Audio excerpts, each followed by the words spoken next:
Mardi 21 février, bienvenue dans le journal du soir sur Télé Sud, dont voici tout de suite le sommaire.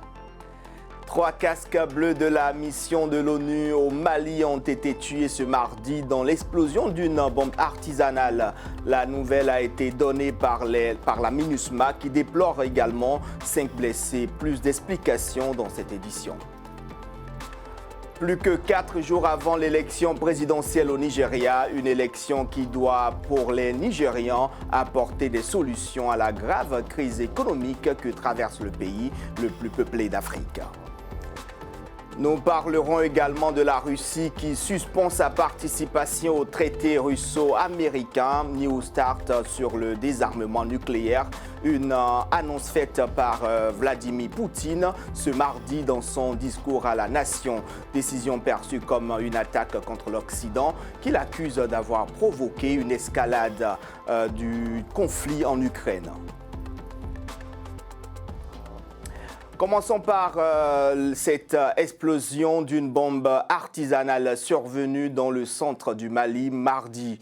Elle a provoqué la mort de 3 casques bleus et en a blessé 5 autres selon la MINUSMA. Les mines et les bombes artisanales font partie des armes de prédilection des djihadistes qui sévissent particulièrement dans cette zone du pays. Mathieu Nicolas pour plus de détails. L'information a été confirmée par la MINUSMA aux alentours de midi. Mardi, 3 casques bleus de la MINUSMA ont été tués par l'explosion d'une mine dans le nord du Mali. Un convoi de la mission onusienne revenait d'une base temporaire vers Sévaré lorsque le véhicule a heurté une mine. Selon les rapports préliminaires, 3 casques bleus sont décédés et 5 autres sont grièvement blessés. La MINUSMA, qui promet de donner plus d'informations sur les circonstances du drame, souligne que les casques bleus ne sont pas une cible. Ce nouveau drame rappelle un scénario quasiment identique à celui de novembre dernier. 3 casques bleus avaient été blessés par l'explosion d'une mine alors qu'un convoi se rendait à Tombouctou. Les mines et bombes artisanales font partie des armes de prédilection des djihadistes qui visent les symboles de l'État et la présence étrangère. Pour l'instant, la MINUSMA n'a pas précisé la nationalité des soldats tués ou blessés. Le même jour, le médiateur de la CEDEAO, Goodluck Jonathan, était en visite à Bamako pour prendre la température du côté de la junte et s'informer des avancées de la transition au Mali, pays qui s'efforce d'endiguer l'insurrection islamiste depuis maintenant 10 ans. Au moins 280 casques bleus ont été tués au Mali depuis le début de la mission en 2013. C'est la mission de maintien de la paix de l'ONU, la plus meurtrière au monde. Toujours au Mali, le chargé d'affaires de la délégation de l'Union européenne dans le pays, Pascal Perenec, a été convoqué lundi par le ministère malien des Affaires étrangères. Objectif de cette convocation, signifier aux diplomates européens les vives protestations du gouvernement de la République malienne après des déclarations de Charles Michel, président du Conseil européen. En effet, au cours d'un entretien avec la presse, le président du Conseil européen a accusé les autorités maliennes d'avoir rompu les relations avec les partenaires européens avant d'établir un constat de la situation politique et sécuritaire du pays. Des déclarations qui ont provoqué la colère de Bamako. L'armée burkinabé a annoncé hier soir la mort de 51 soldats tués dans une embuscade djihadiste dans le nord du pays vendredi. Un nouveau revers pour le capitaine Ibrahim Traoré qui s'était engagé au lendemain de son coup d'État à reconquérir les quelques 40% du territoire contrôlé par des groupes armés liés à Al-Qaïda et à l'État islamique. Ces dernières semaines, les raids meurtriers attribués à des djihadistes se sont multipliés dans le pays. Cette attaque est intervenue la veille du départ du Burkina Faso des forces spéciales françaises. Un retrait demandé par les autorités burkinabées et finalisé lundi au lendemain de la cérémonie marquant ce retrait. Quelques citoyens à Ouagadougou réagissent. Mon impression a été que c'est bien parce que la France a respecté les règles du jeu. C'est-à-dire, il y avait un contrat qui nous liait, je crois, et que le Burkina entre-temps a décidé que le contrat ne l'arrange plus. Donc, ils ont essayé de dénoncer ça. Et par rapport à ça, la France aussi a compris. Il n'y a pas eu de débat, donc c'est bon. L'initiative même a été très bonne parce que quand vous êtes dans un pays et que la population même réclame votre départ, il est bel et bien de respecter les consignes données par la population. Donc moi je trouve que le départ de l'armée française est très bon. Si les forces militaires françaises ont quitté le Mali et le Burkina Faso en Côte d'Ivoire voisine, elles y sont toujours et les relations entre la France et le pays sont au beau fixe. Le ministre français des Armées, Sébastien Lecornu, est d'ailleurs en visite dans le pays où hier à Abidjan, il a salué les efforts remarquables de la Côte d'Ivoire en matière de sécurité dans une région où la France est de plus en plus contestée. Souilas Bahi. Une visite d'amitié et de travail. C'est ainsi que la Côte d'Ivoire a qualifié la venue sur son territoire du ministre français des Armées, Sébastien Lecornu. Reçu par le président ivoirien Alassane Ouattara, ainsi que son homologue, le ministre de la Défense Téné Birahima Ouattara. Le ministre français des Armées s'est montré admiratif face au travail effectué par les forces ivoiriennes, un travail dont il estime qu'il fait de la Côte d'Ivoire un pôle de stabilité dans la région. L'armée de Côte d'Ivoire n'a rien à voir aujourd'hui avec celle d'il y a 10 ans et au regard des décisions politiques et budgétaires que vous êtes en train de prendre, l'armée de Côte d'Ivoire n'aura rien à voir dans 10 ans également. Et ça, pour le coup, ça fait de la Côte d'Ivoire un pays de stabilité, un pays dans lequel on peut nourrir et documenter un agenda de sécurité en commun. Et donc le rôle de puissance d'équilibre régional de la Côte d'Ivoire s'établit de plus en plus.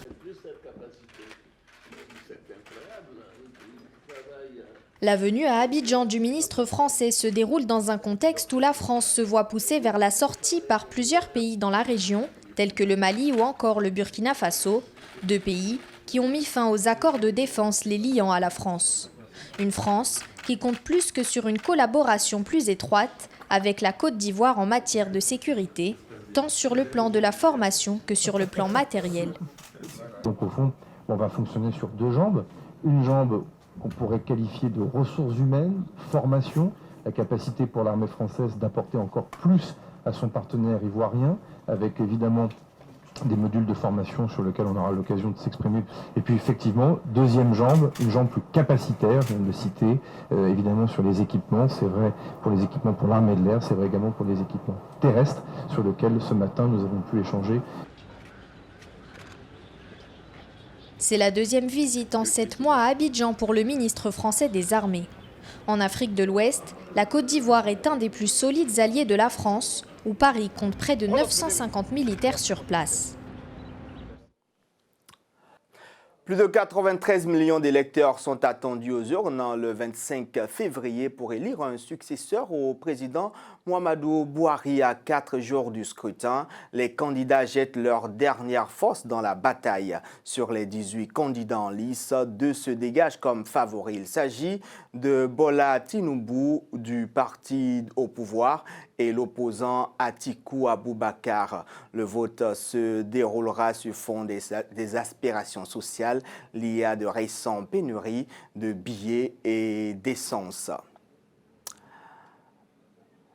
Ces élections se déroulent dans un contexte de crise économique, comme je vous l'ai dit, avec une inflation à 2 chiffres et des pénuries d'argent liquide et de carburant. Le redressement économique du géant anglophone d'Afrique sera donc l'un des grands chantiers du futur président Souilas Bahi. Avant de commencer sa journée de travail, Rotimi, ce chauffeur VTC à Lagos au Nigeria, prie avec sa femme. Un réflexe pour l'homme d'affaires qui a vu les bénéfices de ses activités dégringoler depuis quelques années. Imprimeur de base, Rotimi cumule plusieurs emplois comme de nombreux Nigérians ces derniers temps. Chauffeur de taxi à mi-temps, directeur d'école entre 2 courses. Mais malgré tout cela, difficile pour lui de s'en sortir. School business. Avec le business de l'école, je ne peux pas joindre les deux bouts à cause du manque d'argent en circulation. Les gens n'ont pas assez d'argent, les parents ne payent pas les frais de scolarité à temps parce que l'économie est mauvaise.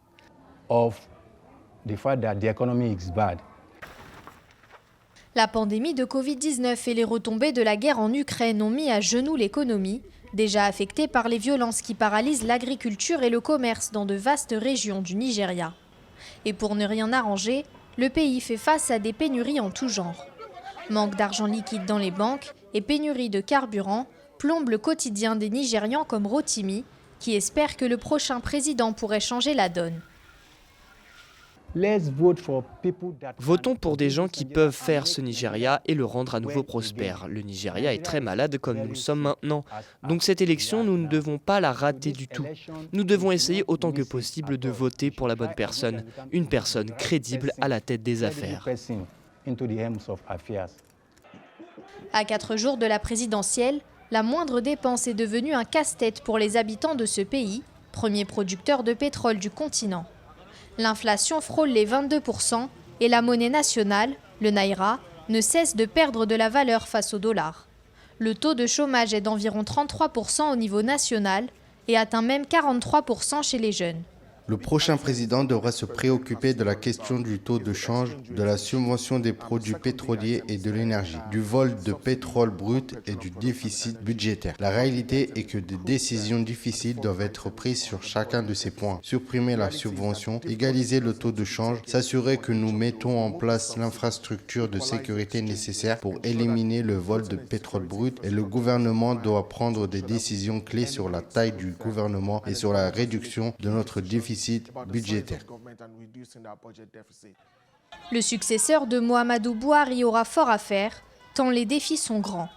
Il devra travailler pour redresser au plus vite une économie à bout de souffle. Grogne au Maroc, des dizaines de citoyens ont manifesté devant le Parlement à Rabat contre la flambée des prix à l'appel du Front social marocain. Des sit-ins ont été organisés pour dénoncer la récente envolée des prix des denrées alimentaires et du carburant. Je vous propose d'écouter un membre du Front qui interpelle le gouvernement face à la souffrance du peuple. Nous vivons aujourd'hui en particulier nous vivons un renchérissement de la vie des gens qu'on n'a presque jamais vécu auparavant. Tous les prix des produits alimentaires ont monté de manière faramineuse. Les prix, bien sûr, du carburant a monté, c'était les premiers à monter ici au Maroc. Et quand on sait que le président ou le chef du gouvernement, c'est lui qui a la société la plus importante dans ce domaine du carburant, alors là, on voit à quel point ce gouvernement s'intéresse à la justice sociale. Le reste de l'actualité à présent commenté par Noël Ndong et Mathieu Nicolas, monté par Ahmed Chigno. Mohamed Bazoum, le président du Niger, achève ce mardi une visite de travail et d'amitié à Libreville au Gabon. Arrivé la veille, Mohamed Bazoum a été accueilli par la vice-présidente Rose Christiane Osuka Raponda. Cette visite s'inscrit dans le cadre du raffermissement des liens d'amitié et de coopération qui unissent le Gabon et le Niger. Au cours de son séjour, qui intervient à quelques jours de la tenue du One Forest Summit du 1er au 2 mars 2023, le président gabonais Ali Bongo Ondimba et son homologue Mohamed Bazoum ont passé en revue les questions bilatérales, régionales, continentales et les sujets internationaux de l'heure, notamment des questions de paix et de sécurité, de lutte contre les changements climatiques et de protection de l'environnement. L'ONU, par la voix de son haut-commissaire aux droits de l'homme, a appelé Israël mardi à suspendre la réforme de la justice engagée dans le pays. Compte tenu du niveau d'inquiétude sur les conséquences des droits humains et l'indépendance de la justice en Israël, Volker Turk demande la suspension des modifications législatives proposées et l'ouverture d'un débat et une réflexion plus large. Lundi, le Parlement israélien a approuvé en première lecture 2 dispositions phares de cette réforme controversée, le processus de nomination des juges et l'incompétence des tribunaux à juger d'actes ou de décisions en conflit avec la Constitution. La réforme mobilise contre elle une forte partie de l'opinion publique. En Turquie, 2 nouvelles secousses de forte puissance ont frappé lundi soir la province turque de Hatay dans le sud, la plus éprouvée par le tremblement de terre du 6 février qui a fait plus de 41 000 morts. L'agence turque de secours AFAD a appelé la population à rester à l'écart de la côte par précaution. La première secousse, de magnitude 6,4, dont l'épicentre était situé à Defne, est survenue à 20h04. Elle a été suivie d'une nouvelle secousse de magnitude 5,8 à Samandag, une localité côtière au sud d'Antakya. Bilan des 2 dernières secousses, 6 morts et 300 personnes hospitalisées, dont 18 dans un état grave. La Russie suspend sa participation au traité russo-américain New Start sur le désarmement nucléaire. C'est le président Vladimir Poutine en personne qui en a fait l'annonce ce mardi. Dans son discours à la nation, la décision qualifiée d'irresponsable par le secrétaire d'État américain est perçue comme une attaque contre l'Occident, désigné comme responsable de l'escalade du conflit en Ukraine par le président russe. Souilas Bailly. Sa conférence de presse était attendue. Elle a tenu ses promesses. Dans ses propos, Vladimir Poutine n'a pas retenu ses coups. Sa principale cible, l'Occident, dont le président russe dénonce les agissements dans le cadre de la guerre en Ukraine. C'est le théâtre de l'absurde. Nous savons que l'Occident a été complice des tentatives du régime de Kiev de frapper nos bases aériennes stratégiques. Les drones utilisés à cette fin ont été équipés et améliorés avec l'aide de spécialistes de l'OTAN. Et maintenant, ils veulent également inspecter nos installations de défense. Dans les conditions actuelles de la confrontation, c'est n'importe quoi. Les États-Unis, l'OTAN, tour à tour, le président russe a pointé du doigt la responsabilité des Occidentaux dans l'escalade du conflit russo-ukrainien. Des mots assez durs pour accuser clairement l'Occident d'utiliser le conflit dans le but d'en finir avec la Russie. Je tiens à souligner que les États-Unis et l'OTAN disent explicitement que leur objectif est d'infliger une défaite stratégique à la Russie et qu'après cela, ils vont voir nos installations de défense, y compris les plus récentes, comme si rien ne s'était passé. Il y a une semaine, j'ai signé un décret sur la mise en service de nouveaux complexes stratégiques basés au sol. Ils vont mettre leur nez là-dedans aussi et penser que tout est si facile que nous allons les laisser entrer comme ça. Dans la foulée de sa déclaration, Vladimir Poutine a annoncé la suspension de la participation de la Russie au traité russo-américain New Start sur le désarmement nucléaire. Une décision dénoncée par les Européens qui y voient la volonté de la Russie de démolir le système de sécurité construit après la fin de la guerre froide. Je vous emmène à présent en Égypte, plus précisément au Caire, où les constructions anciennes et les immeubles d'habitation se touchent, ce qui rend difficile l'appréciation des trésors architecturaux de la ville. C'est pour cette raison que l'architecte Mey Al-Ibrahi a lancé en 2012 l'initiative Attar Lina le patrimoine nous appartient en arabe, afin de permettre aux habitants de renouer avec leur patrimoine architectural. Souilas Bahi.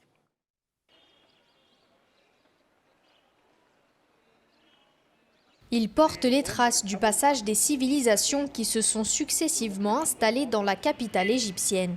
Ces monuments historiques ont été rénovés à l'initiative d'un projet architectural visant à restaurer le patrimoine égyptien. Cette mosquée, une des plus anciennes d'Afrique, se situe au cœur du quartier Al-Khalifa.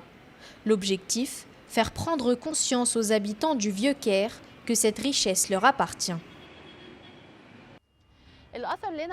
Attar Lina est une initiative lancée en 2012 pour promouvoir un sentiment d'appropriation du patrimoine par le biais de bénéfices mutuels. Les gens sont fiers de leur patrimoine, mais cela peut être renforcé si nous leur faisons sentir qu'ils peuvent d'une manière ou d'une autre en bénéficier, que ce soit sur le plan social, économique ou spirituel.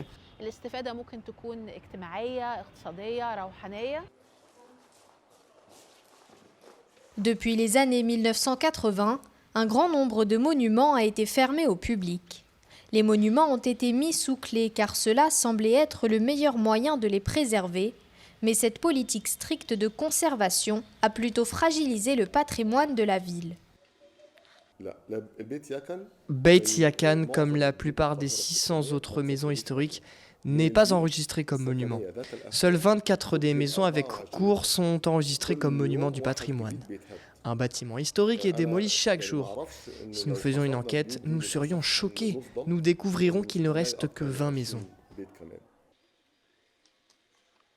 Le projet de rénovation à Tarlina, dont le nom signifie « Notre patrimoine nous appartient » en arabe, ambitionne la rénovation de plus de monuments encore. Mausolées, mosquées et écoles coraniques historiques. Au-delà de la pierre, la fondatrice du projet espère changer les mentalités en Égypte et redonner aux habitants un accès à ces lieux qui leur avaient été retirés. Après la parenthèse Covid, Rio de Janeiro, la ville brésilienne, retrouve son célèbre carnaval. Du lundi au mardi, les rues de la ville ont vibré au rythme de la samba.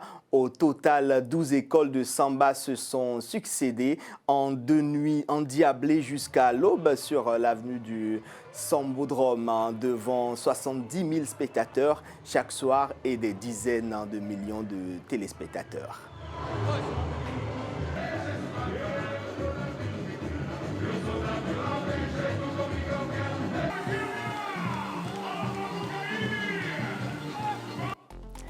C'est sur ces images que prend fin ce journal que j'ai eu le plaisir de vous présenter. Merci de l'avoir suivi.